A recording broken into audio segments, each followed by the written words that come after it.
আসসালামু আলাইকুম। যখন মিত্রশক্তিগুলা একে অন্যের সাথে লড়াইয়ে লিপ্ত হয়, তখন আমার কাছে ভালোই লাগে। আমার কাছে মনে হয় যে ইসরায়েল এবং মিশরের মধ্যে খুব বড় ধরনের একটা যুদ্ধ হওয়া দরকার। গতকালকে থেকে সোশ্যাল মিডিয়া প্ল্যাটফর্মে আপনারা একটা ছবি দেখেছেন যে কিভাবে আপনার আহ, গাজা সীমান্তে মিশরের সাথে কানেক্টেড যে অঞ্চলটা আছে সেখানে প্রয়োজনের তুলনায় ব্যাপক পরিমাণ সৈন্য সংখ্যা বৃদ্ধি করেছে মিশর। বলা হচ্ছে যে আপনার এর পেছনে গাজার জনগণকে ঘিরে ইসরায়েলের যে পরিকল্পনা, মিশরের সিনাই উপত্যকা, এটা আলোচনার মধ্যে আছে। যে গোপন পরিকল্পনা হচ্ছে মিশরের সিনাই উপত্যকাতে আপনার গাজাকে দখল করার পর সেই অঞ্চলের জনগণকে ওইদিকে পুশিন করা হবে। আর এ নিয়ে আবার মিশরের যে সীমান্ত আছে সেই সীমান্তে গাজাতে আবার ইসরায়েলের যে সেনাবাহিনী আছে তাদের উপস্থিতি বাড়তেছে। আর এই দৃশ্য দেখা টেনশনে আছে মিশর। তারাও সীমান্তে প্রায় 40,000 সেনা তারা এখানে মোতায়েন করেছে। আসলে কি ঘটতে যাচ্ছে? বলা হচ্ছে যে দখলদার ইসরায়েল গাজার মূল শহর গাজা সিটিতে বড় হামলার প্রস্তুতি নিচ্ছে।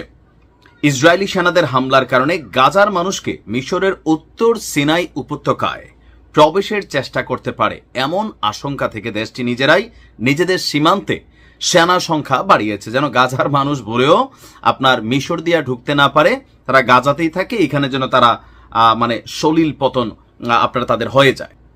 গতকালকে এই তথ্য দিয়েছে মিডল ইস্ট আইকে মিশরের একজন সামরিক কর্মকর্তা। ইতিমধ্যে সোশ্যাল মিডিয়াতে মিশরের বিশাল সামরিক বহরের উপস্থিতি দৃশ্যমান।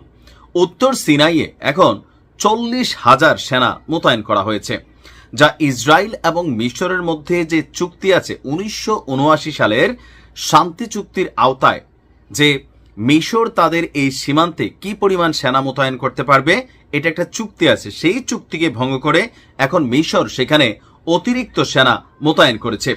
একটি সূত্র বলছে গত কয়েক বছরের মধ্যে আমরা মিশরের সেনাবাহিনীকে সর্বোচ্চ সতর্ক অবস্থায় রেখেছি।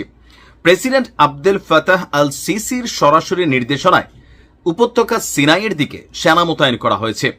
সিসি সশস্ত্র বাহিনীর সুপ্রিম কাউন্সিল এবং জাতীয় নিরাপত্তা কাউন্সিলের সঙ্গে বৈঠকের পর এই বিশাল সামরিক বহর উপস্থিতির সিদ্ধান্ত নেয়। তার বক্তব্য, ইসরায়েল গাজা থেকে বীরদের নাই করা এবং সেখানের অনেক মানুষকে বের করে দিতে চায়। মিশর এই প্রচেষ্টাকে প্রত্যাখ্যান করে।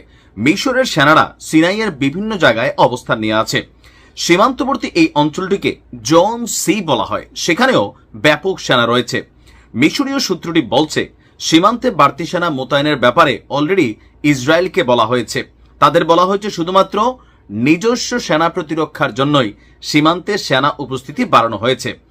তবে ইসরায়েল যদি কোনো কথায় মিশরের কোথাও কোনো হামলা চালায় তাহলে এর কঠোর জবাবও সীমান্ত দেবে। সেখানে এই মুহূর্তে সাজোয়াজান আকাশ প্রতিরক্ষা ব্যবস্থা, বিশেষ বাহিনী M60 যুদ্ধ ট্যাঙ্ক অবস্থান করছে। এইটা ইসরায়েল এবং মিশরের মধ্যে যুদ্ধ হবে দিন শেষে যদি ইসরায়েল কোনো লিমিট ক্রস করে। কিন্তু মূল আয়োজনটা মিশরের সেটা হচ্ছে গাজার মধ্যে গাজার জনগণকে থাকতে হবে, তারা এখান থেকে বের হইতে পারবে না। আর ইসরায়েল জালের মতন চারদিক থেকে দিয়া ভিতরে যা খুশি করতে পারবে, এতে মিশরের কিছু যায় আসে না। কারণ কয়েকদিন আগে মিশর 2050 সাল পর্যন্ত ইসরায়েল থেকে সম্ভবত $30 বিলিয়ন একটা গ্যাস চুক্তি কিন্তু করছে। এই যে টাকা পয়সা দিচ্ছে, এগুলা কেন দিচ্ছে, কেন এই চুক্তি হচ্ছে? সো টেনশনের কিছু নাই যে মিশর কেন সেনা বাড়াচ্ছে, ইসরায়েলের সাথে কি তাহলে যুদ্ধ লেগে যাচ্ছে? না, লাগতেছে না। টোটাল খেলার কনসেপ্টটা অন্য জায়গায়।